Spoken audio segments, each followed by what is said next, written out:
Oi, gente. Então, sei que vocês estão morrendo de saudade, então não teve jeito. Olha o homem aí. Ser chamado de homem logo no começo, isso é elogio hoje em dia, né? Presidente Bolsonaro. Bom, tenho certeza que todo mundo que está assistindo a gente estava com muita saudade. Então, assim, queremos assim, aquela coisa assim, conversa franca, limpa, mas totalmente informal, porque assim, é só nós, né, gente? Vamos lá. Querendo saber do senhor como que tá hoje, como tá a vida do senhor hoje, comparada com o que era nesses últimos 4 anos, que foram extremamente intensos. Mudou muita coisa? Está com menos intensidade, mais tensão, obviamente. E a preocupação não é comigo, contigo, é com o futuro do Brasil, o que nós temos a perder. Estão discutindo novamente o projeto de lei da censura.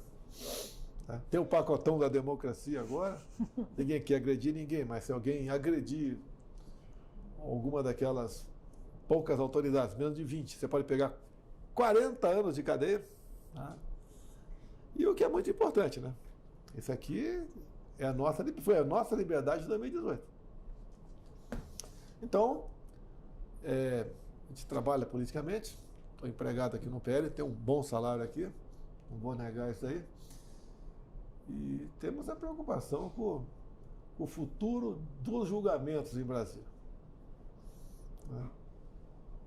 Não adianta você falar no momento em devido processo legal. Acredito que a CPMI está indo muito bem, em especial depois do vazamento das imagens pela TV CNN do chefe do GSI, né, bem como daquele fotógrafo da Reuters, chutando uma porta que já estava aberta, começou a mudar tudo. Né? Outros depoimentos vão aparecendo, o governo tem maioria lá dentro ainda, mas os fatos são muito claros. Então, a gente tem esperança de um bom final nisso.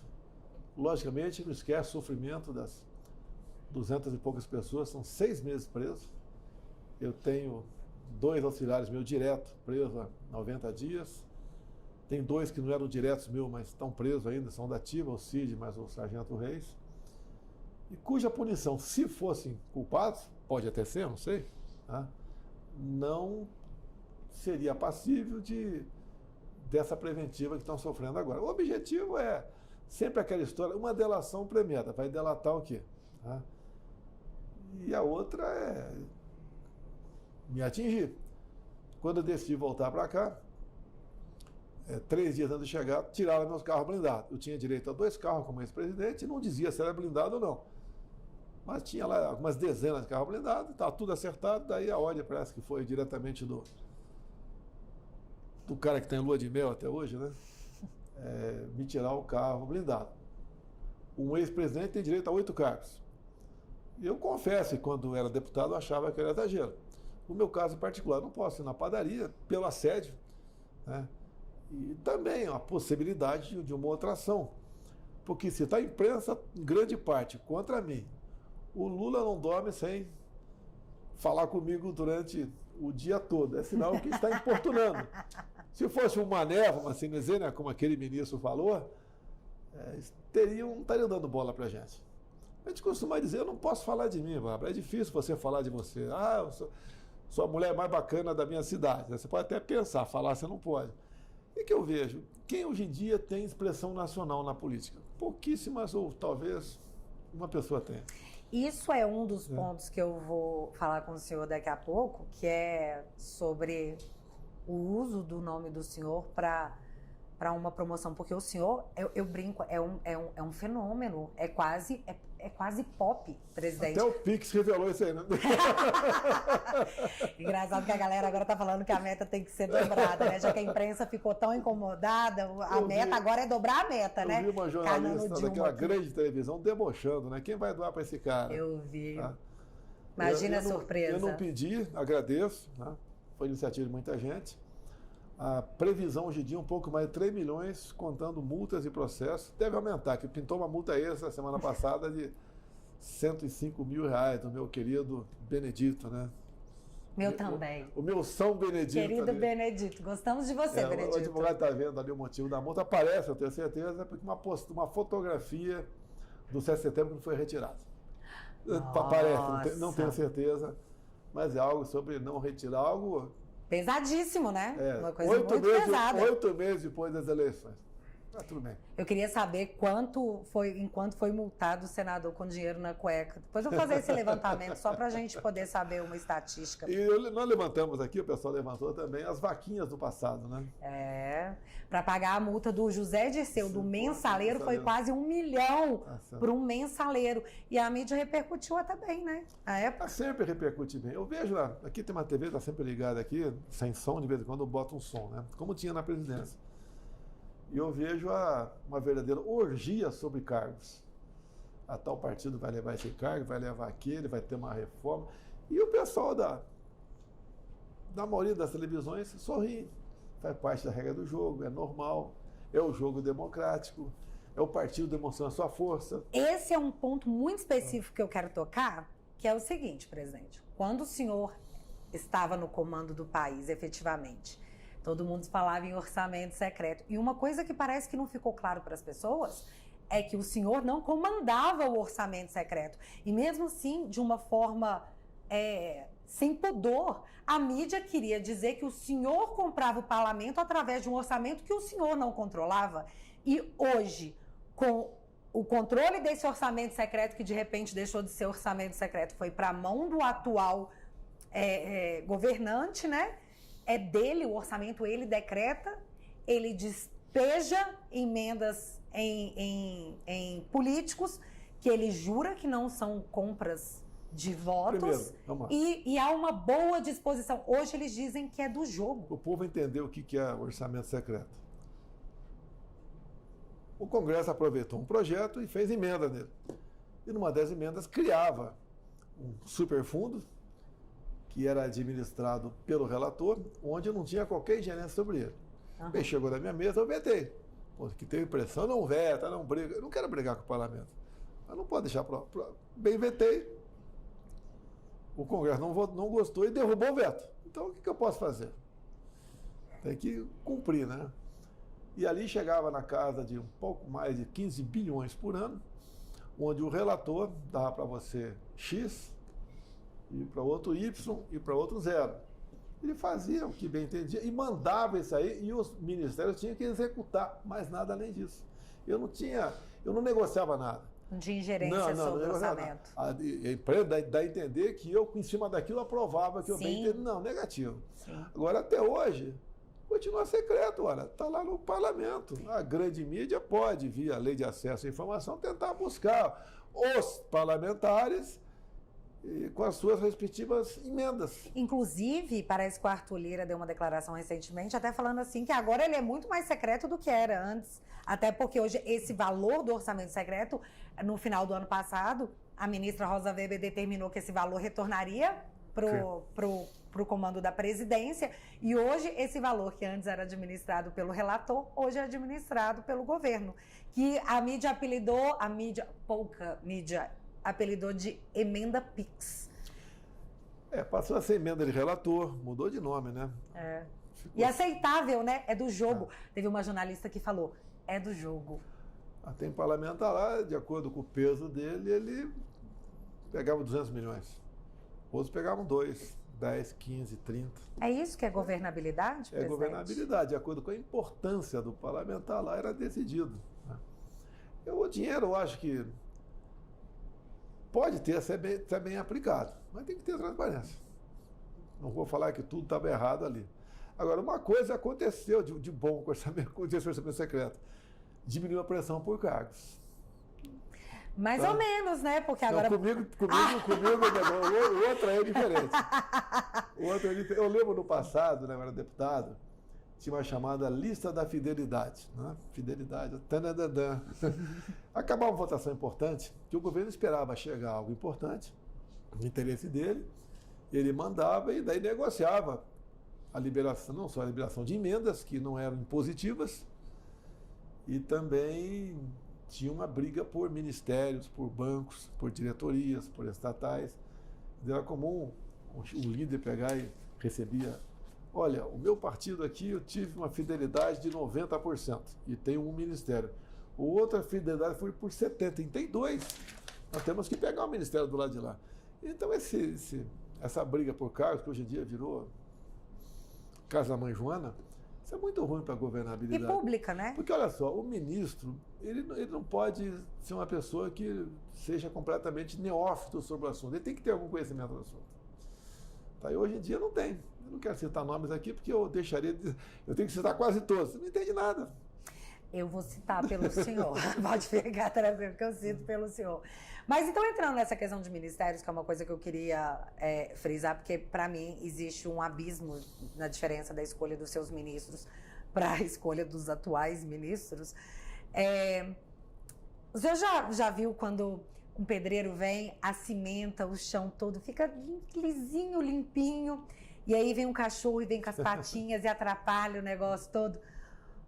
O senhor sente que eles estão fazendo isso na obra que o senhor deixou de arranjo ministerial, de arranjo para o Brasil? O senhor sente que eles estão atrapalhando o trabalho que o senhor e a sua equipe tiveram nos últimos 4 anos? O que a gente falava lá atrás é que se porventura não tivesse a reeleição, eles iam pegar um porquinho bem gordinho para fazer assado. Né? Aconteceu. Os 4 anos eu fui o primeiro presidente com teto de gastos. Você tem que ter um limite para gastar. É duro porque tem coisas que são prioritárias, você tem que fazer e não consegue. Por outro lado, deixamos a economia arrumada. Estavam fazendo a reforma tributária. Por exemplo, diminuímos em 1/3 o IPI de 4 mil produtos, industrializados produtos. Tudo que era imposto de importação, eu poderia diminuir ou zerar sem buscar um imposto alternativo para compensar aquela renúncia de receita. E vinham fazendo. Material para energia solar, pneus de tratores, já voltou, tá? Pneus de tratores, peças de tratores também, pneus de caminhões, jet ski, veleiro, videogames. Galera do game deve estar assim, chateada, pensativa, né? Das escolhas, más escolhas que fizeram. Muito garoto não pensa nisso porque o papai é que banca, né? Exatamente. Jovens cresçam, mas paguem boletos. O game virou uma atividade no Brasil. Não pode negar isso aí. Claro que não. Até na pandemia, muita gente participava de videogames, e um dado que eu tive, parece que é verdadeiro, que mais as mulheres jogam do que os homens. Bom, não sei se a gente joga em mais quantidade, mas a gente joga melhor. Talvez pela atividade, muitas vezes a mulher em casa, por causa do filho, deu uma folguinha, vai lá jogar, talvez por causa disso, mais mulheres jogando. Então, além de outras coisas que nós fizemos, aí seria a reforma tributária, basicamente. Por exemplo, a questão do IPI, nós reduzimos em 1/3. E o Paulo Guedes falou que podia reduzir 100%. Então a gente ia deixar para próximo agora. Agora, muita coisa nos ajudou. Quando você facilita a habilitação, você dobra o número de pontos para o cara perder a carteira. Né? Até a habilitação para hidroavião nós resolvemos, que era um negócio complicadíssimo. Para falar, o que interessa? O Brasil é uma pista de pouso. Né? Os grandes marcos, né? O marco do saneamento, que ele mexeu, agora resolveu não mexer mais e está havendo uma outra maneira de mexer. Mas eu acho que ele só não vai mexer mais porque o Senado já avisou que isso não passa. Então pode ser para evitar uma derrota, ele está naquela de não vou mexer mais. O que seria uma derrota óbvia porque não tem nem explicação, parece que é uma vingança do povo. Não, essas companhias estaduais de água e esgoto é uma mina de você negociar cargos. Tá? Sem citar estados aqui, tem um estado bacana aqui no Sudeste aqui que são dezenas e dezenas de cargos, de média 40 mil por mês, que o nego botava os apadrinhados lá, em troca de apoio político. Não tem como dar certo. O marco da cabotagem também, você fala em água, né? O percurso aqui de navegação de interior, na costa do Brasil, também nós arrumamos e por decreto nós acertamos muita coisa. Você muitas vezes tinha que levar um material grande, pesado, de Porto Alegre para Fortaleza, ia por rodovia, além do problema de desgaste na rodovia. Né? acertamos isso aí tudo.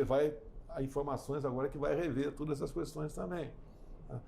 A questão do marco ferroviário, até o marco específico do Tarcísio, que ele é da arma de engenharia da academia, depois fez um IME lá no Rio de Janeiro.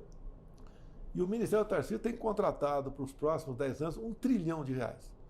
A questão do marco ferroviário não é nada do governo. Nós apenas demos o norte, facilitamos e a garantia jurídica para o pessoal investir nessa área. Então nós temos na ordem de 20 mil quilômetros, já pré-acertado, né? Coisas particulares, obra privada, não sei se vai para frente, porque a insegurança voltou a bater bastante forte aqui no Brasil. Outras obras, as ferrovias também, tinha a Ferrovia Norte-Sul que faltavam 1.500 quilômetros, 4.100, saiu do Maranhão, Tocantins, Goiás, chegamos no Porto de Santos. Faltavam para concluir 1.500, é iniciativa privada. Mas o governo tem um poder enorme de atrapalhar. Então, as licenças ambientais, em pouco tempo, em 2019 mesmo, nós arrumamos tudo isso aí e já está funcionando a rodovia. Até tem uma pessoa que foi inaugurar outro dia, não conseguiu. Pô, o cara conseguiu em 5 meses fazer 1.500 uma ferrovia. Legal, pô, o cara é bacana. E nem a China consegue fazer isso aí, mas deixa para lá. Então você começa a ver uma coisa fantástica também, com decretos prontos, publicados, as eólicas offshore. O que é isso? As eólicas no mar. Então já tudo acertado para você botar lá os cataventos com paz de 90 metros. E por que o Brasil e não outros países? Aqui não tem vendaval, não tem tufão. A costa, em grande parte da costa, chega no máximo 30 metros. Aí fora tem que botar 100 metros. Imagina amarrar uma eólica, um catavento a 100 metros e ia ficar difícil estocar vento, presidente. Aguentei. E ali a estocagem seria através do hidrogênio verde, né? Você podia estocar o hidrogênio, não a energia. E a produção era o equivalente a 50 Itaipus. E que ponto está isso hoje? Está em decreto. Não sei se o pessoal vai ter coragem, a iniciativa privada, por vezes eles esperam um pouco mais, ver como é que fica o Brasil. E tinha ainda, que você disse há pouco tempo atrás, um vento de cauda a economia. Já começa esse vento de cauda, o avião tem que vencer tudo isso com energia própria. Pois né? Isso foi até noticiado pela grande mídia esses dias, mostrando que para o mesmo período do ano passado nós tínhamos um superávit. Sim. E agora nós temos um déficit. Eu até fiz uma brincadeira, falei assim, na época estava despiorando, então agora está desmelhorando? Não. Como é que isso está funcionando? Nós entregamos ano passado, se não me engano, foi um superávit em torno de 50 bilhões. Sim.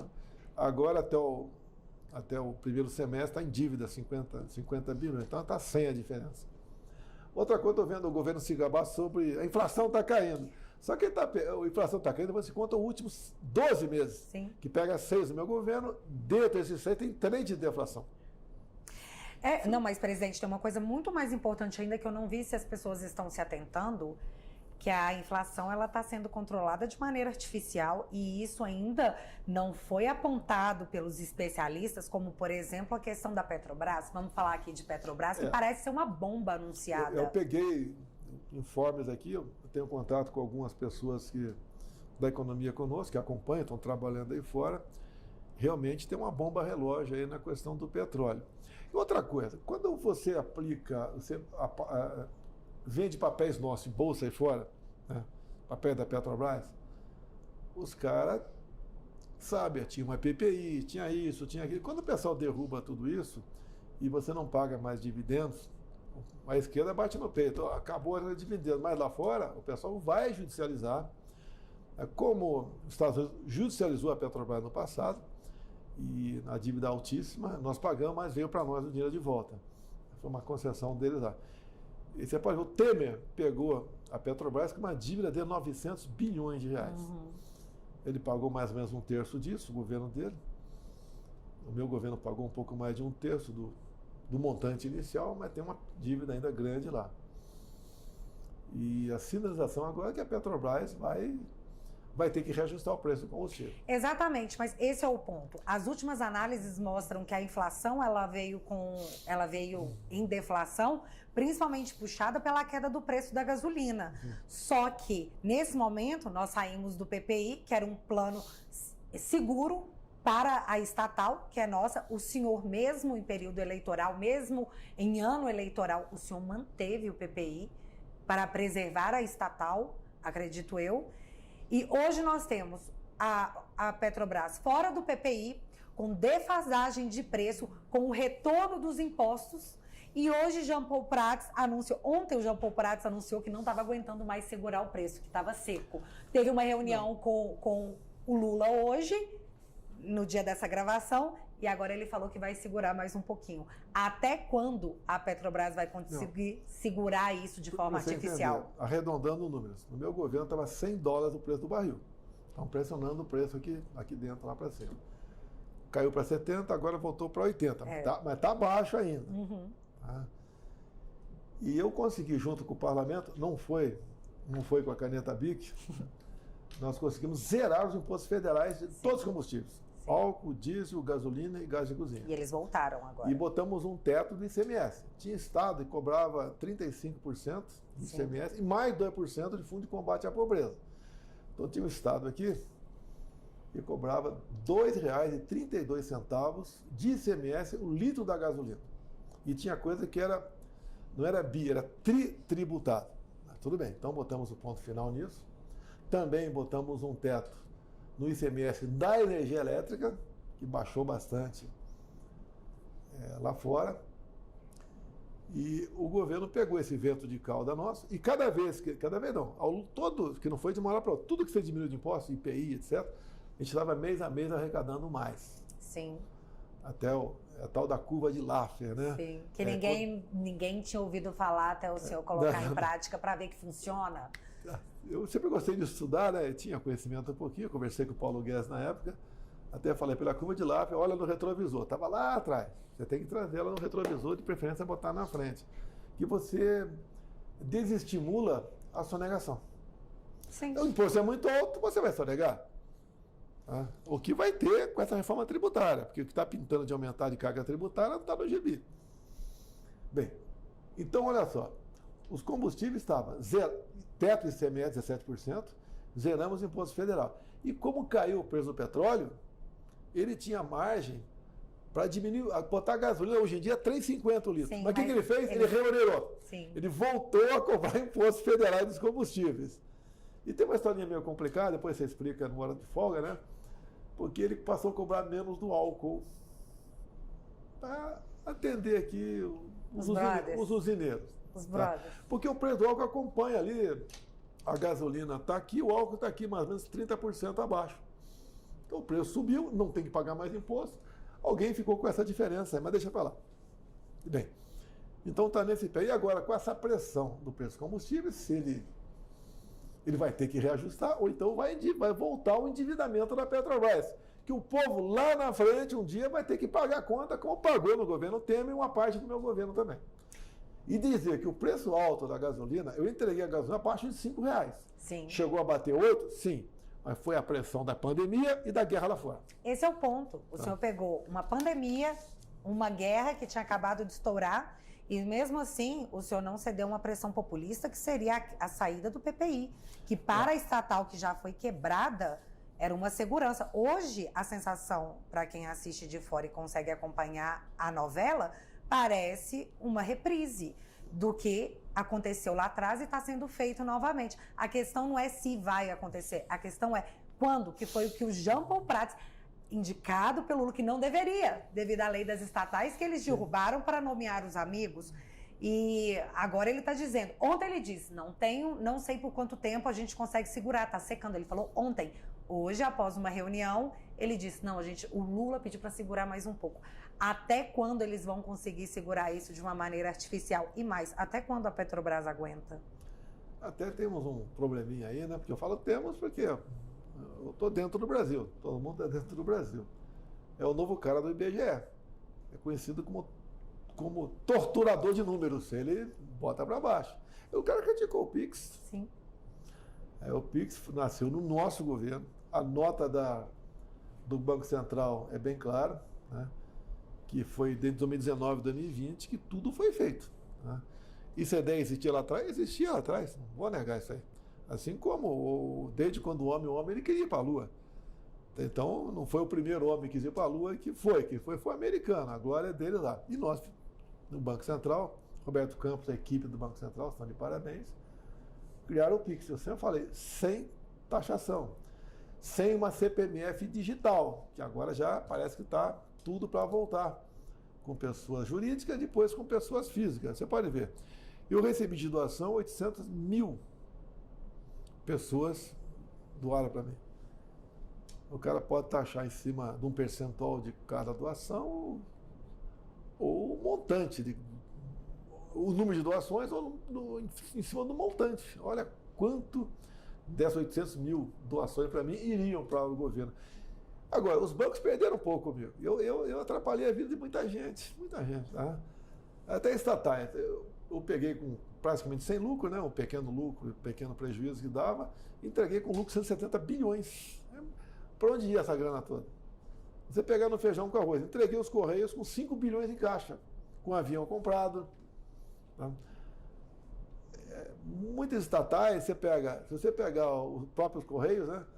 Dá pena do pessoal do Correio.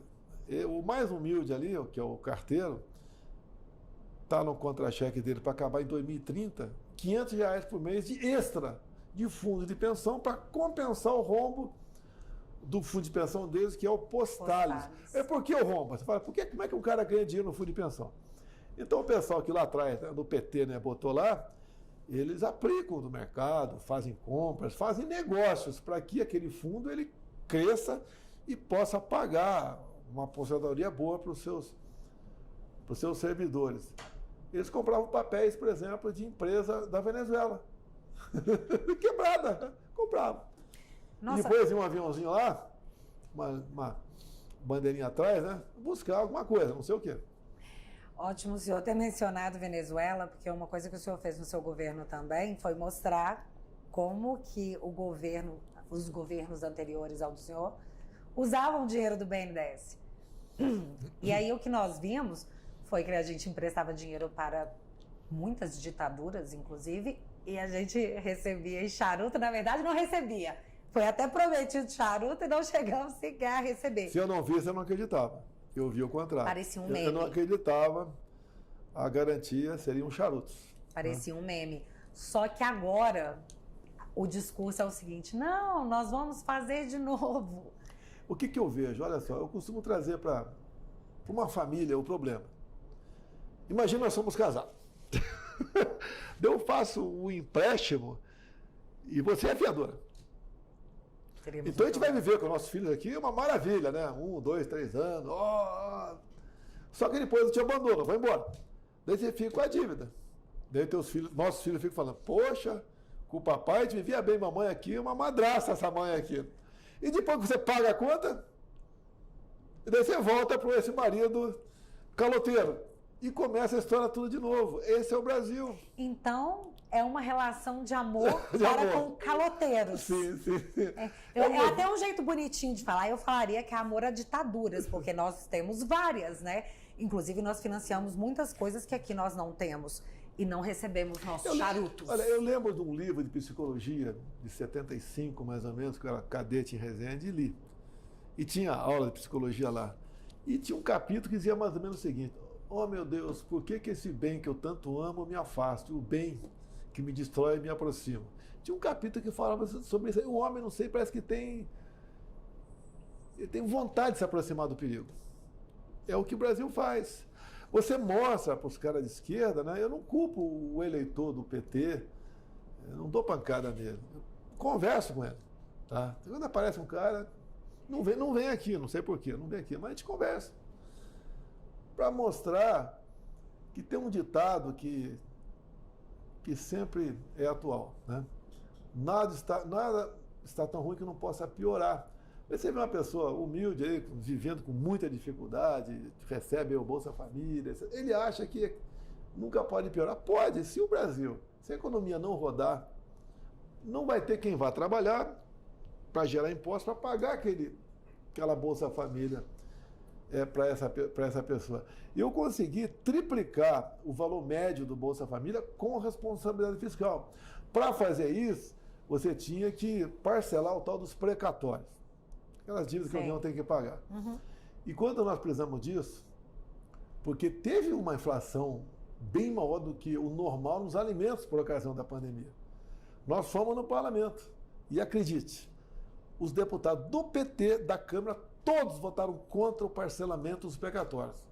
Que se não tivesse sido aprovado, não teríamos como pagar o Bolsa Família de R$600 para eles. A questão dos combustíveis. Quando nós acertamos, eu dei um exemplo, zero os impostos federais, zero. E bota um teto no imposto estadual. Toda a bancada do Senado, do PT, votou contra. Porque eles queriam o caos, que o pessoal ganha de média 190 de Bolsa Família, gasolina R$ 8, R$ 9, para chegar na campanha, tá vendo? Eu vou resolver esse assunto. Sim. Não iam resolver. É o criar o problema para vender a solução. Agora, você pode ver, o grande problema nosso de combustível, alguns falam, o Brasil é mais que autossuficiente em petróleo. É verdade, exportamos. Mas não temos refinarias. No início do governo Lula, lá, 2003, 2004, ele começou a fazer 2 refinarias no Nordeste e uma no Sudeste. E enterrou 90 bilhões de reais e não fez nenhuma. E sabemos que virou caixa para escândalos de corrupção. Né? E a minha ida, por exemplo, a conversar com o Putin em fevereiro do ano passado, além dos fertilizantes, nós negociamos o fornecimento de diesel para nós. Porque você depende do diesel. E quando você depende, o mercado lá fora faz o preço. E o preço lá de fora é que vem aqui para dentro. Pois é, agora não mais, né? Agora vamos pagar um preço, estamos recebendo um preço de populismo e vamos receber depois. É aquela coisa, você está plantando chuva para colher o quê? Não, olha só, o que é comum no político, do vereador ao senador? Ele quer ajudar o dinheiro dos outros. Daí é igual a mãe, muitas vezes a mãe que é gastona, o marido não, que é gastona, quer dar um presente que não comporta um orçamento familiar. Faz um empréstimo. Mas tem que pagar esse empréstimo depois. Né? E funciona dessa maneira. Você pode ver, o Paulo Guedes já chegou a ter uma dúzia de ministros na minha frente pedindo a cabeça do Paulo Guedes. Por causa disso. A velocidade para se ter mais dinheiro para atender. É que o governo do PT fez agora. Ele arrombou o teto, arranjou mais quase 200 bilhões de reais para gastar. Para o próprio orçamento do Tarcísio, da Infra, tinha 7 bilhões por ano, agora passou para 20, 3 vezes mais. Mas isso é uma preocupação que tem que pagar essa conta. Exatamente, você tem que pagar essa conta. E a preocupação atual é a questão da desaceleração econômica que a gente está vivendo. Nós temos aí uma regressão de arrecadações, por mais que você aumente os impostos e cobre mais impostos, as pessoas estão consumindo menos. Isso seria, na visão do senhor, uma insegurança? As pessoas estão com medo de gastar e por isso não querem investir? É natural. Ou é outra coisa? É natural gastar. É natural a pessoa até economizar. Alguns têm cabeça, mas a maioria é natural economizar. Eu não sei o número exato, mas o saque de janeiro para cá, por dia, entre poupança e aplicações, está na casa de R$1 bilhão. Quando você fala em poupança, quem tira dinheiro da poupança? Geralmente é o mais pobre. O pobre que investe na poupança, até perde dinheiro muitas vezes, né? Então é sinal que a classe média, a classe mais humilde está tirando o que tem na poupança e quando tira é para comer. Agora ele faz um plano desastrado aí para comprar carro popular. Gasta, eu acho que R$1,5 bilhão aí, não resolve nada. Podia diminuir o IPI, como estava diminuindo. Mas diminuir de novo o IPI, você atende a todo mundo. Porque o governo sempre vem com aquela conversa de pobre e rico. Você está passando mal, porque aquele cara está passando bem. É a estimulação da luta de classes eterna. Esse novo cara do IBGE, o Pokémon, né? O Pokémon. Ele defende que o governo quer agora uma nova tabela para imposto de renda. O que é nova tabela? Vai diminuir? Não, está na cara que não vai. Ele vai aumentar no mínimo para 35%, de 27,5% para 35%, a alíquota máxima. Esse, o Pokémon aí, ele já defendeu o imposto de renda 60%. Sim. E uma coisa que vai estimular muito a economia aqui é o imposto progressivo na herança, se o Senado, porventura, aprovar. Você tem uma fazenda, por exemplo, ainda bem, né? Ela produz, né? Senão o nosso agro, onde nós estaríamos? Vamos supor que o dono da fazenda venha a falecer, com 90 anos de idade. Temos ali herança, talvez a esposa, ou se ele for viúvo, os filhos. De quanto vai ser esse percentual do imposto progressivo? De acordo com o tamanho da fazenda. Pode chegar, vou chutar aqui, 20%. Ah, os filhos não podem pagar? Então vamos pegar 20% da fazenda e destinar à reforma agrária. O próprio Haddad falou que os filhos eram parasitas. Pô, a gente anda por aí, o filho não tem carteira assinada para trabalhar na fazenda do pai. O cara rala igual um desgraçado. Não, inclusive vamos colocar aqui agora a declaração do Haddad. Entre uma geração e outra, o socialista acha que tem que ter uma correção. E essa correção é tributar a herança. Você acumula a tua grana. Só que você não vai, o Jeff Bezos não vai deixar 40 bilhões de dólares para cada filho. O Estado tem o direito e até o dever de fazer com que o filho do Bezos tenha algum trabalho na vida, né? Não seja um parasita da sociedade. Então, a ideia é que você mitigue as desigualdades sociais de uma geração para outra a partir de uma lógica redistributiva. Posso falar também mais de estatais? Como que eu cito o exemplo. Vocês conheciam a Itaipu Binacional como uma geradora de energia, nada mais além disso. Sim. Nós chegamos, tinha uns ralos, né, que nós tapamos lá. E daí começou, mês a mês, ano a ano, a gente negociava com o Paraguai a redução da tarifa em dólar. E agora não tem mais dívida da Itaipu Binacional. Fizemos a segunda ponte com o Paraguai. Não é uma pinguela, é uma ponte. Tem um vão de 500 metros. E começamos a terceira ponte lá em Porto Murtinho, em Mato Grosso do Sul, que vai servir para sonhada bioceânica, ou seja, podemos despachar muita coisa para os locais do mundo pelo Pacífico, não apenas pelo Atlântico. Tá? A Zona Franca de Manaus, atendemos em muita coisa, moralizamos a Zona Franca de Manaus, estava na mão de alguns políticos lá que era usado em causa própria. E assim foi o nosso governo. Né? Não posso deixar de mencionar, já que estamos falando de alguns feitos do governo do senhor, um que sempre, para mim, foi um motivo de muito orgulho como uma pessoa que esperou por isso em nome dos outros, que seria a transposição do Rio São Sim. Francisco. Sim. E hoje a gente assiste cenas... É inacreditável, né? É inacreditável. O que aconteceu? Olha, vamos lá, vou te falar números aproximados, para não me criticar depois ali. 12 dias de bombeamento equivalia a 1 ano de carro-pipa. Tá? E o gasto de 12 dias era bem menor do que o gasto com carro-pipa. Agora, o atual governo resolveu cobrar dos governadores, porque você tem gasto, sim. E eu estava bancando essa diferença aí. Bem, não sei por que cargas d'água resolveram bloquear os canais. Parece que tem chovido um pouco mais na região, mas podemos ter problema. Quando esses canais foram bloqueados, eu vejo algumas imagens, já estão quebrando ali os canais. Eles estragam, né? Estragam. Nós pegamos muita parte da transposição destruída. Sim. O ex-governo fez 85%, 90%. Realmente ele fez, em algum trecho chegou a fazer isso tudo. Mas por que não terminou? É para terminar em 2010, passou para 2012, 2014. Agora, a pressão do carro-pipa, o que se ganha politicamente, né, o caminhão indo para lá, pegamos muita... Olha, você não vai acreditar. Eu vou acreditar. O que acontece? Tinha empresa que transportava água. Tá?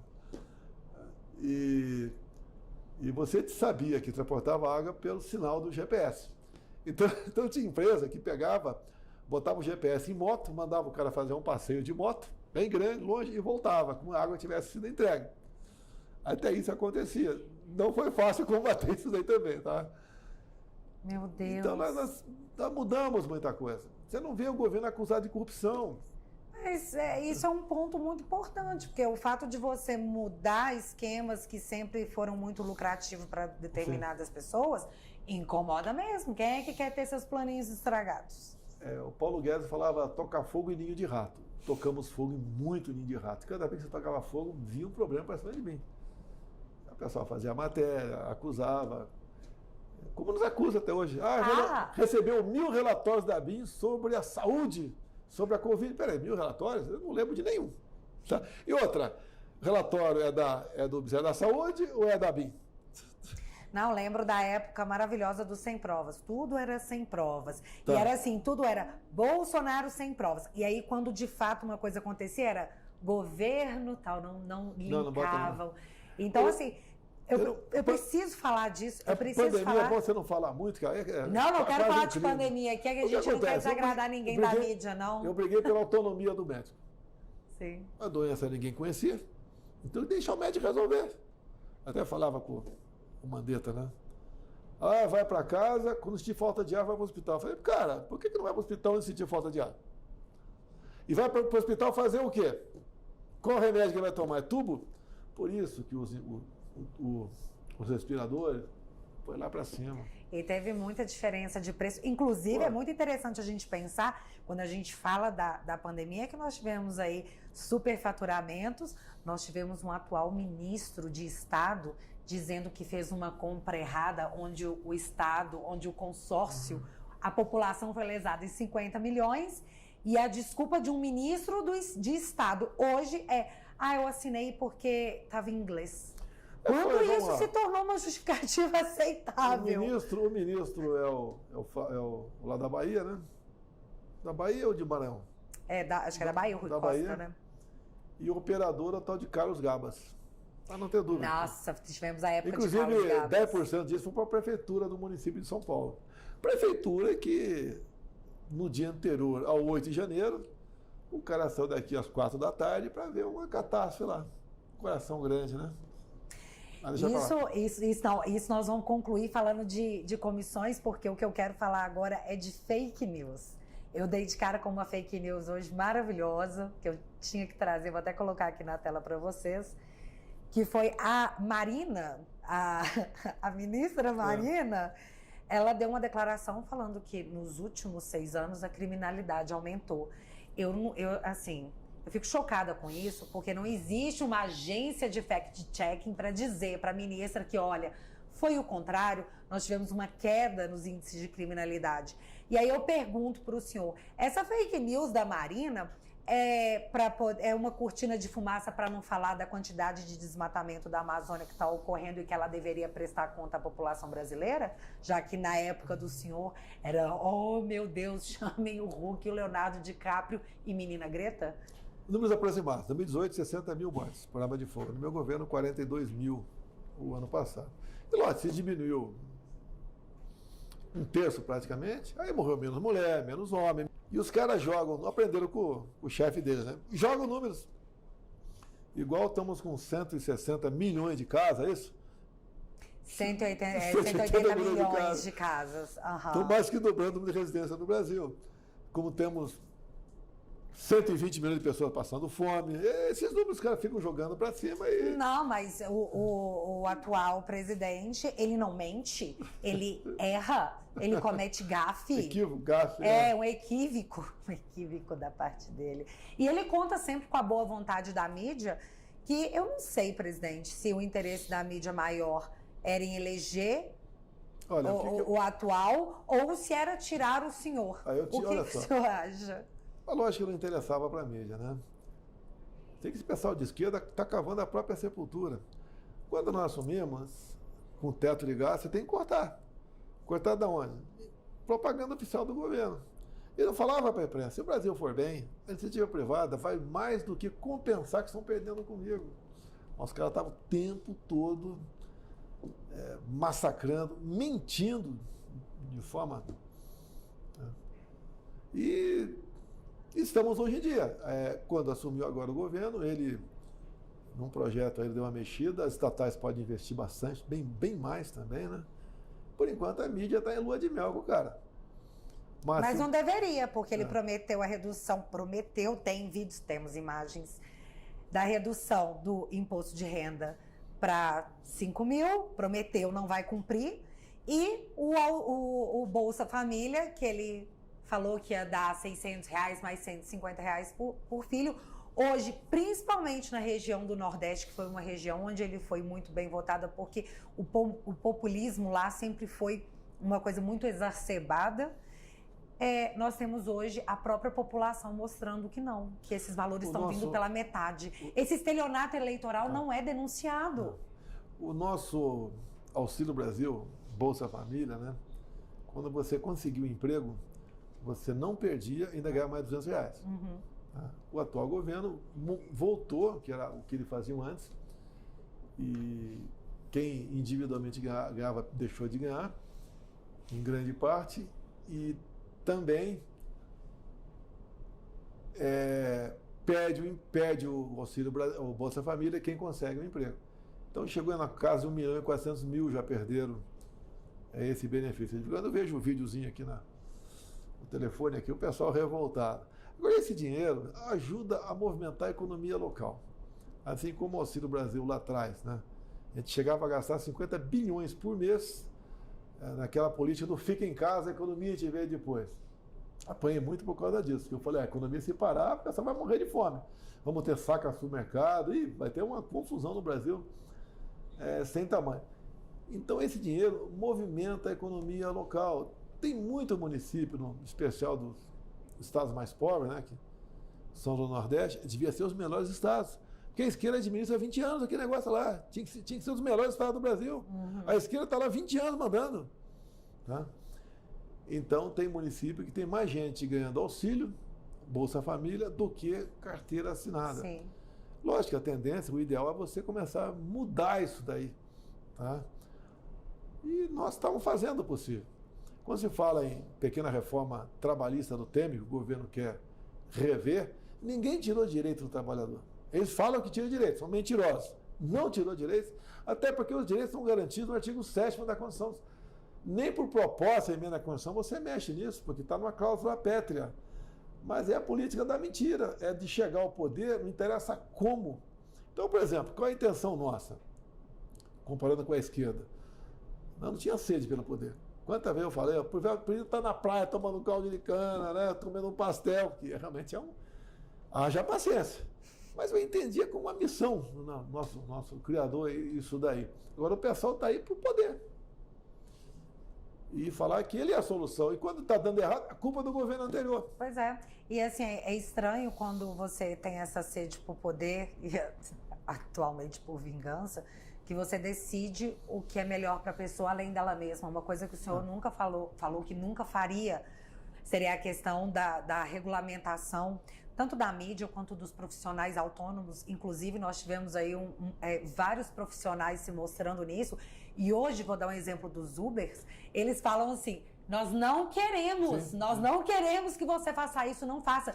E aí vem esse governo que acha que sabe o que é melhor para a pessoa, em vez da própria pessoa, dizer que assim, não, você não sabe o que é bom para você, nós vamos regulamentá-lo para que você ganhe menos, porque nós sabemos o que é melhor para você. Um exemplo, o saque aniversário do FGTS, que o senhor também promoveu. Então, assim, para mim é assustador ver sendo desfeito as coisas boas que foram feitas, e nossa, e como foi difícil, porque nós tínhamos um Congresso resistente, em nome de uma dominação política, porque do momento onde você tem uma população mais pobre, ela fica mais suscetível a ser influenciável. Além do PIX, nós transformamos o Brasil no segundo país mais digital do mundo.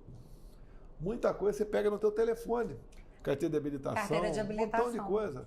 Reformamos a lei de cartórios. Hoje em dia, você está em condições de você comprar e vender imóveis dentro da tua casa. Registrar um filho de dentro do hospital. Tá? A lei da liberdade econômica, o cara queria, por exemplo, vender o cachorro quente na praça. A mulher queria abrir um salão de beleza. O outro queria uma oficina mecânica. Eu estava com o pedido na prefeitura, a prefeitura levava meses, até anos, para conceder o alvará. Hoje em dia, o cara entra com o pedido, se em 30 dias a prefeitura não responder, ele pode abrir seu negócio. Tá? Desenvolvimento econômico. Demais, demais. Tá? Quando você fala em jet ski, falei no começo do programa aqui, alguns, está atendendo o rico. Não, quem está na marina tomando conta de jet ski é um cara humilde. A Europa tem 7 milhões de veleiros. E cada veleiro, de forma direta ou indireta, são 2 empregos. Então, eu entreguei o Brasil com 8 pontos, alguma coisa, de desempregado no Brasil, bem melhor do que eu recebi lá do governo Temer lá atrás, e com a informalidade quase toda funcionando. estava voando, começando a voar o Brasil. Mas isso foi um fenômeno que a gente assistiu acontecer, que foi primeiro uma tomada global da esquerda, depois uma guinada à direita, e aí nesses mesmos países a volta da esquerda, e agora a gente vê de novo a retomada da direita. Talvez não seja até uma coisa errada, porque eu acredito que poder é alternância, mas o que... Depende de que alternância é essa, né? Entre um polo e outro. Eu, por mim, eu ficaria só com um espectro ideológico. Mas eu acredito que poder é alternância. O que me cria o medo da gente não conseguir ter novas eleições devido às ideias autoritárias que esse governo tem, porque eles acusaram o senhor durante muitos anos de ser um autoritário, e aí eles se mostram os verdadeiros autoritários em vários aspectos, e nós teremos em breve a internet regulada, nós teremos os trabalhadores não podendo ser donos dos seus próprios trabalhos, porque eles são chamados de pseudos empresários de si mesmos.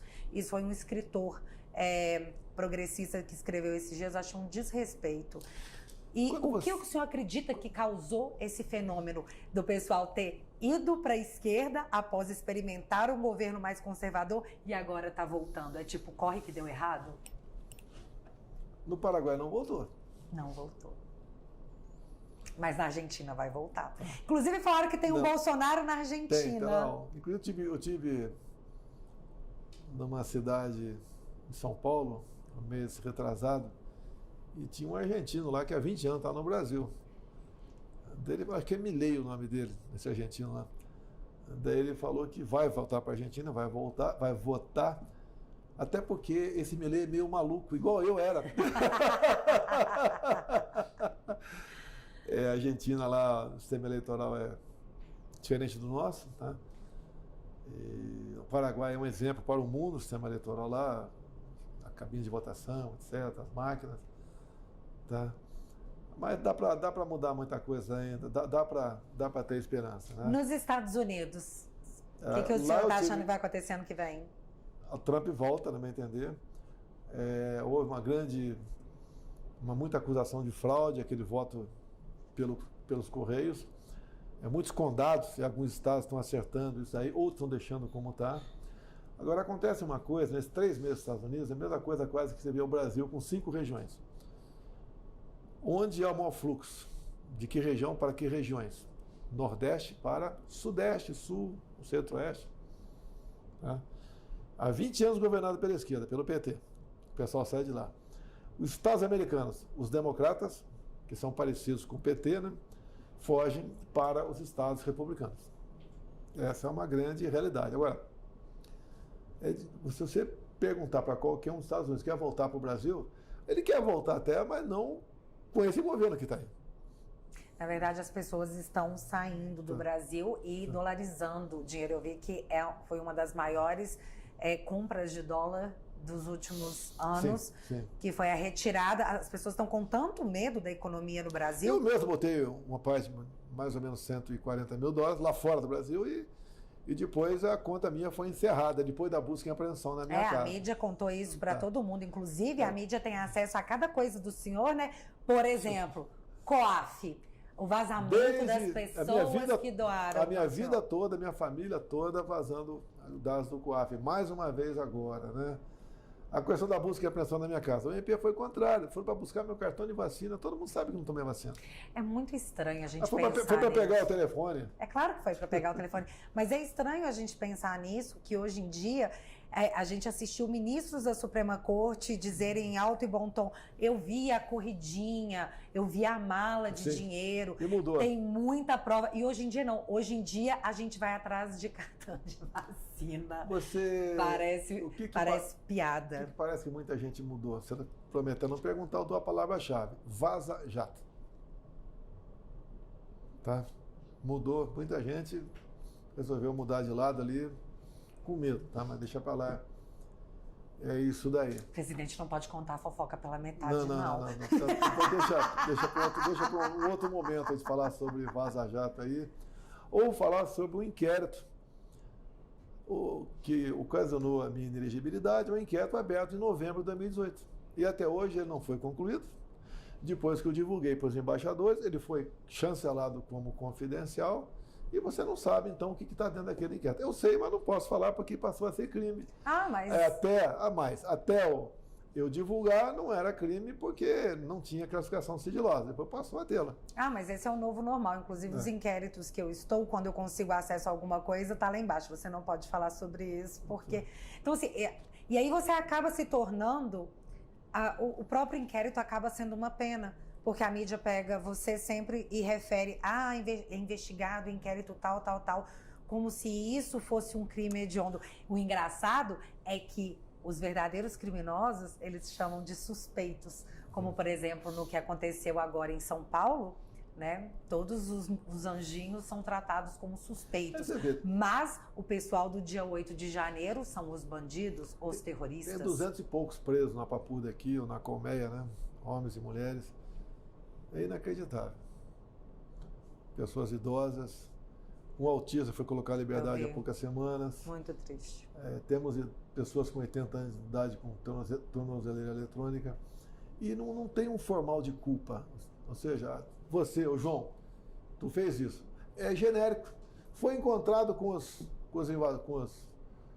golpistas. Né? Não só tiraram o terrorista fora, com os golpistas. Alguns estilingues, bolinha de gude. Acabou. Nem canivete tem.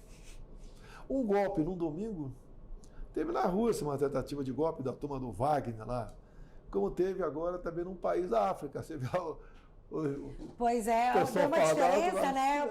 Imagina como é que eles olham pra gente, presidente, tipo assim, cara, vocês vão dar golpe com bolinha de gude? O golpe você tem um alvo definido, uma pessoa que o cara vai matar, vai prender ou vai exilar, tá? E o pessoal assume. Até o próprio ministro da Defesa, José Múcio, disse a questão de uns 30 dias atrás. Não existe uma pessoa central no 8 de janeiro. Não teve uma liderança. Eu estava vendo agora há pouco no rodapé da televisão ali que ele deve ser substituído pelo Alckmin. Alckmin, ministro da Defesa. É até difícil. O que eu posso comentar sobre isso? O ministro da Defesa como vice-presidente, chuchu. E o que ele falava do PT? Exatamente o que ele falava por isso. Do Lula? Eu não sei, eu tive para mim durante muito tempo que o Alckmin não botou fé no governo, nesse governo que ele entrou, e ele falou, cara, essa vai ser a minha chance de ser presidente, que pelo voto eu não vou chegar. Vai que esse governo aí cai antes e eu consigo ser presidente, porque não tem condição. Nós pegamos, e a gente não está falando de coisas longínquas, a gente está falando de 2018, 2019, para de repente virarem melhores amigos, como Simone Stepp, que falou, ele é o chefe do Petrolão. E agora, nossa, é o meu presidente. Eu não consigo entender que isso foi apenas uma virada de chave. Mas eu acho que o tempo é o senhor da razão. Enquanto o pessoal está atrás do senhor por cartão de vacina, Ciro Gomes já anunciou que o escândalo de corrupção de 2024 já está em andamento agora. Resta esperar para ver qual será. O perfil do pessoal que está ocupando aqui as planadas dos ministérios é muito semelhante de 2003 até 2016. Não pode... Você, com os mesmos ingredientes, você não pode fazer um novo bolo. Tá? E o pessoal vai com sede ao pote. Agora a gente está assistindo, parece um replay de um filme ruim. Mas os Estados Unidos geralmente tem uma tradição do que acontece lá, acaba acontecendo aqui. Então vamos aguardar o que vai acontecer lá para a gente esperar o revival aqui. Estão tentando de toda maneira tornar o Trump inelegível, até prendê-lo. Tá? Mas há uma... Está bem na frente do Ron Sanders. Há muito mais seriedade lá do que aqui, muito mais. Aqui a gente vê uns fatos realmente lamentáveis durante as eleições. Tá? Mas independente de tudo, presidente, o senhor ainda tem esperança? Bem, olha só, o que é uma semente, né? Pô, olha pra minha cara, quem que eu sou? Para mim, presidente da República? Quem que eu sou? O que eu era? De onde eu vim? Eu vejo muita gente que cresce na política, de família pobre, eu não sei o quê. A minha mãe tinha 7 filhos. Uma mulher com 7 filhos, você sabe que geralmente é de família pobre, dificilmente alguém rico tem isso aí. Mas era uma outra época, né? De educação diferente. Na minha cidade, concluí lá o científico, que é o curso intermediário ali com 14 alunos, se tinha respeito, os professores eram os primeiros convidados a qualquer evento, né? Hoje nem para velório é convidado o professor. Né? É diferente. Eu saí com 16 anos de idade, entrei na vida militar, fiquei 15 anos no Exército, depois entrei no Parlamento. E uma coisa comigo diferente. Eu cheguei no Parlamento em 91, o que eu me lembro ali, era eu, capitão do Exército, acho que não tinha mais ninguém ali. Né? Tinha o Harold de Oliveira, mas era um cara na dele, faleceu, né? Era capitão do Exército também. Mas ele pediu demissão do Exército e veio pelos evangelhos, se elegeu federal pelo Rio de Janeiro, e era pancada o tempo todo, 24 horas por dia. Ali o pessoal me via, o pessoal os anistiados, né, pra cima de mim. Eu peitei os caras. Eu conhecia, eu costumo dizer, tem certas coisas que acontecem comigo que é inacreditável, né. Eu conheci o PT antes de 80. O PT nasceu em 80, eu conheci em 70. No Vale do Ribeira, na guerrilha. Esse pessoal que foi formar o PT estava no Vale do Ribeira. É que eu falo uma coisa também, que eu falei, tem alguém que está falando por aí, eu que descobri essa pérola, né? Por exemplo, a Amazônia era cobiçada antes de 1500, porque o Tratado de Tordesilhas em 1494. Então isso foi marcando a gente. Eu senti o prazer de ser bem tratado em todo lugar, quase em todo lugar que eu ia, né? Dadas as minhas ações. Não era um deputado encrenqueiro, brigão. Eu brigava por coisas que eu achava que era justo, defendia. E costumo dizer, você tem que, como político, num começo, entender um pouco de tudo e muito de pouco. O que é isso? Você pega, por exemplo, o Celso Russomano. Ele entende muito de defesa do consumidor, então teve sucesso na vida pública. Você pega aquela deputada lá de Rita Camata, era o ECA. Né? Forças Armadas.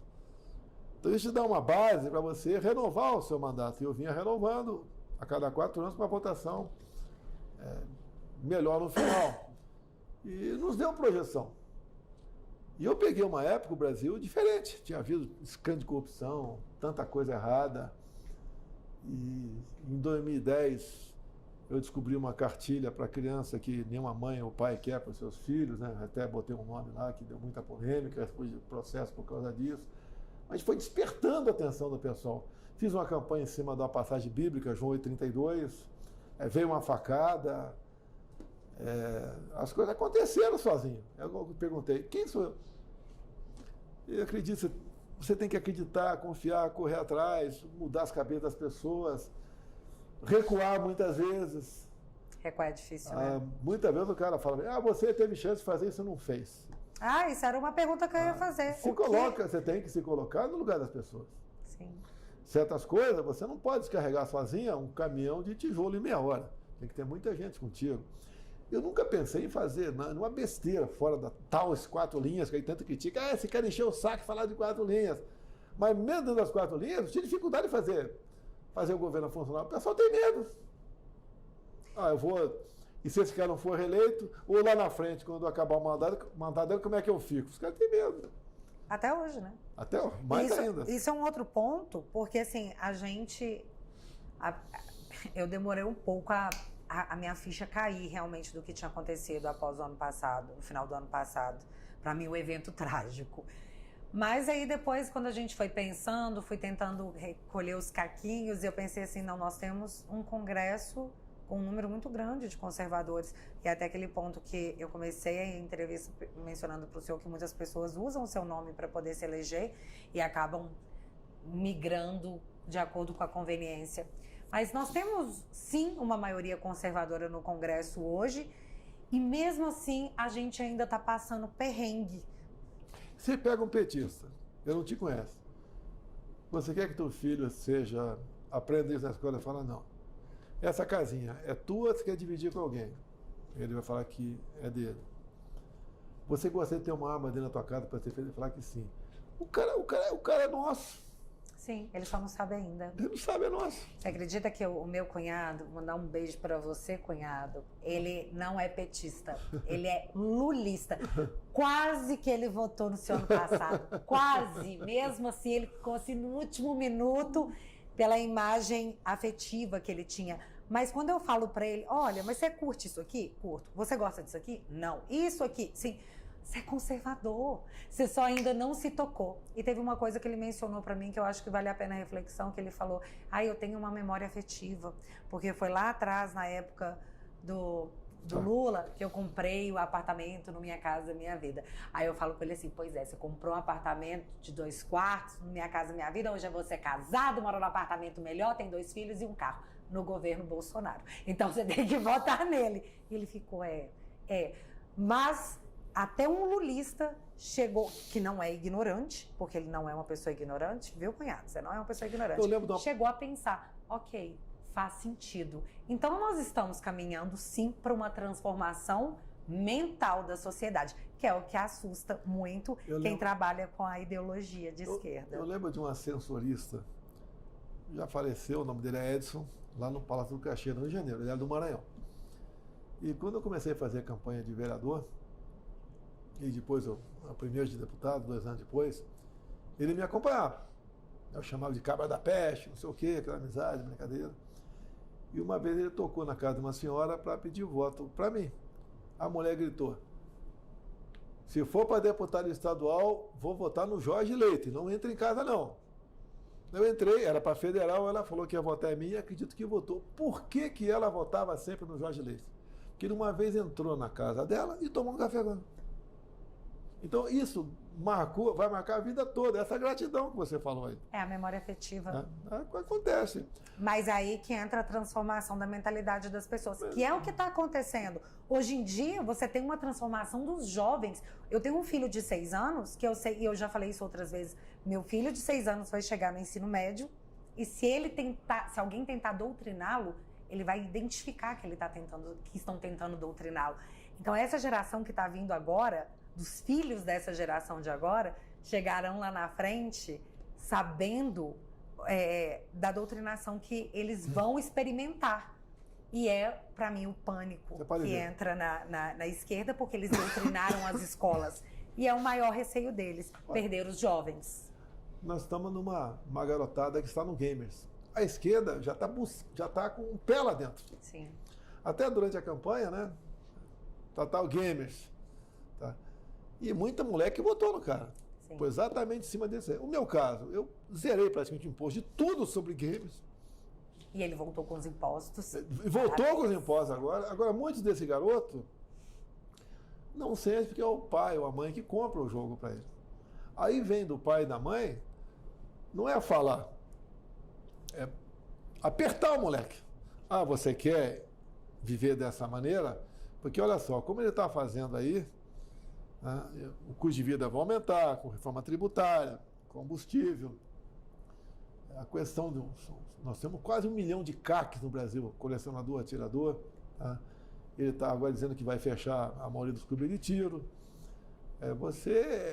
Mais gente desempregada buscando o mercado de trabalho. Quando tem muita gente buscando o mercado de trabalho, o preço que se paga para aquele trabalhador por mês cai. Sim. E cai para a mãe, cai para o filho.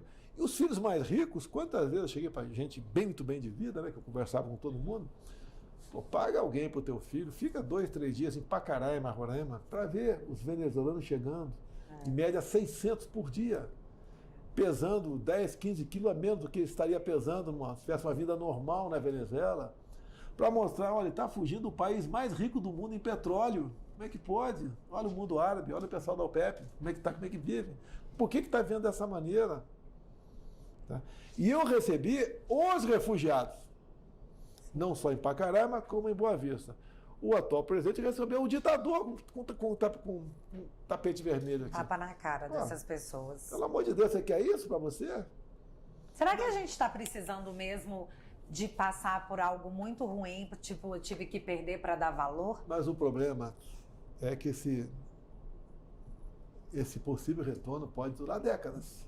Não. É por isso que eu acho que é o seguinte, poder é alternância e uma democracia não vai permitir uma ditadura ser implementada aqui, porque nós vivemos uma democracia e me disseram que tudo que foi feito em nome de preservar a democracia. E era isso que eu queria saber. Nós vamos manter essa democracia? Eu não assisto aquela grande TV, né? Mas peguei um extrato dela, estava vendo, um tal de Merval Pereira. Ele gaguejando, falando do Supremo, muita gente lá se gaba de ter salvado a democracia. Daí ele complementa. Mas entregaram para os comunistas? Entregaram para o Lula? Isso é salvar a democracia? Exatamente. Mas assim, a gente vai ter que confiar, né? Porque no momento a gente está numa democracia tão pujante que a gente não pode desconfiar da democracia. Mas eu queria saber, o senhor acredita que essa democracia resiste até 2026? Eu acho que antes disso vai acontecer alguma coisa no Brasil. Tá? Boa, né, presidente? Vai Boa, né? Esse momento que estão passando aí, parece que tinha que passar. Tá? Tem muita coisa esquisita que a gente evita comentar. Tá? No futuro mais próximo, se tiver a democracia de verdade, a gente comenta. Mas quem está do meu lado sabe o que está acontecendo. A gente conversa com muita gente. Eu não convenço, eu mostro o que está acontecendo. E, no fundo, ninguém quer sair do Brasil. Eu fiquei 3 meses nos Estados Unidos. Por melhor que a Flórida, né? Seja Disneylândia do lado, etc. Os brasileiros felizes com o que ganham lá, mas gostariam de estar no Brasil. Aqui é o melhor lugar do mundo. Eu sempre repito, né? O que nós temos aqui, não só em quantidade, como em qualidade, riqueza minerais, biodiversidade, água doce, clima aprazível, belezas naturais. Esse povo nosso miscigenado também, que é bastante alegre, tem tudo para dar certo. Então o senhor está otimista? Eu sou otimista. Sei que vivemos numa incerteza hoje em dia, tudo pode acontecer, né? Mas a gente tem que correr esses riscos aí. Né? Olha, eu espero, torço muito para que venha essa renovação grande no Congresso em 2026, para que possa casar direitinho com o governo que retorna. Bom, você vê o plano. Nós vamos investir aqui nas eleições municipais, até te convoca aí, esse pessoal mais jovens. O senhor vai dar palpite nas eleições municipais? Vou participar. Se eu tiver em condições físicas, né, vou participar bastante das eleições. E o grande jogo será 26. Até hoje discutimos mais uma vez 26, são 54 vagas para o Senado. A gente vai ter, por exemplo, pelo menos um candidato em cada estado. E com o número 222. O Brasil todo, 222. Vou pedir um voto. O outro voto você pode até pensar ali, tá? Mas um voto no 222 você ajuda aí que a gente vai escolher a dedo essas pessoas, né? Tem que ser maior de 35 anos de idade, para que chegue aqui entendendo que não chegou pelo poder econômico, tá? Mas chegou pela força da população. Ele tem que chegar aqui sem conservador, ser independente e conservador. E dá para a gente botar o Brasil no rumo certo, tenho certeza disso. Esse é o plano, né? Até eu vejo também, eu sempre vendo a Bíblia, né? Nunca você deve achar que você é a solução do assunto. De vida, eu não sei como é que votar em 26, se continuar inelegível ou não, muita coisa pode acontecer, mas eu posso ter certeza, eu inelegível, eu acho que eu vou trabalhar muito mais do que elegível. Vai ter que escolher um nome razoável ali, o bom, né? Para que assuma e não traia. Quando um senador, 2 ou meia dúzia de federais trai, aí dá até para levar. Agora um presidente tem que assumir e levar a coisa a séria, montar um ministério técnico e ter do teu lado um Senado. Se você dominar o Senado no bom sentido, né, ter uma maioria lá que realmente seja responsável para fazer funcionar o Brasil como um todo, você muda o destino do Brasil, pode ter certeza. Acho que o futuro do Brasil pode começar a mudar daqui a pouquinho, quando o presidente do Senado descobrir que ele não vai ser indicado para o STF. Né? Essa briga existe, eu sofri isso daí. Você precisa ver, quando a segunda vaga, eu tinha um compromisso com terrivelmente evangélico. Então teve gente importante, peso pesado, que procurou, se apresentou. Eu falei, tem um cara maravilhoso, né? Mas você tem que se batizar para entrar no radar. Ele queria entrar no radar sem estar se batizado, achando que estava acima. Sem ir para lá, já era um semideus. Então, não foi fácil segurar essa onda. Foram 4 meses de cozinhando o André Mendonça até ser sabatinado. Eu vi, do Cristiano Zanin, foi super rápido, né? É interessante como que a democracia funciona no Brasil. Mas ainda bem que temos uma democracia. E aí? Presidente, satisfação demais falar com o senhor. Tomei um tempo absurdo. Não, obrigada. uma hora e meia só, tranquilo. Jesus. Esse pessoal aqui que é chato, você não. Fala demais, Você não é chato, povo, fala né? demais. Presidente, Chamei todo mundo de mulamba, ninguém falou nada. tá todo mundo emocionado aqui. Ô, Presidente. coração, rapaz, com essa barba aí, rapaz. Ah, não, vou ter que colocar agora essa foto para o pessoal saber quem é a pessoa. Presidente, quer deixar algum recado para quem está te ouvindo? Vamos acreditar no teu país. Você não está sozinho aqui, tem pais, tem irmãos, tem filhos, tem netos. É uma terra maravilhosa. E o futuro do país depende da decisão de cada um de vocês. Nunca eleja um responsável pelo seu insucesso. Pelo amor de Deus, não faça isso. Tá? O primeiro responsável é você. E converse com quem está do seu lado. É como nós tivemos aquela conversa aqui. Você convence. Você convence as pessoas. A verdade convence, né? Tá? É só ter paciência de sentar e explicar. Eu chamo a Bíblia de caixinha de ferramenta do ser humano, né? Até para quem é ateu, funciona. Uma coisa escrita há tanto tempo e nunca vista tão atual ainda. Tudo que for possível você fazer, você faça. O que não for, entrega para Deus. Que nunca falha. Não fala infalível. Tinha medalha 3i, não vou falar o que é, né? Podia botar mais um i para Deus, né? Você tira o 3i, bota infalível. É isso aí. Presidente, muito obrigada, Valeu, viu? obrigado. Até a próxima, gente.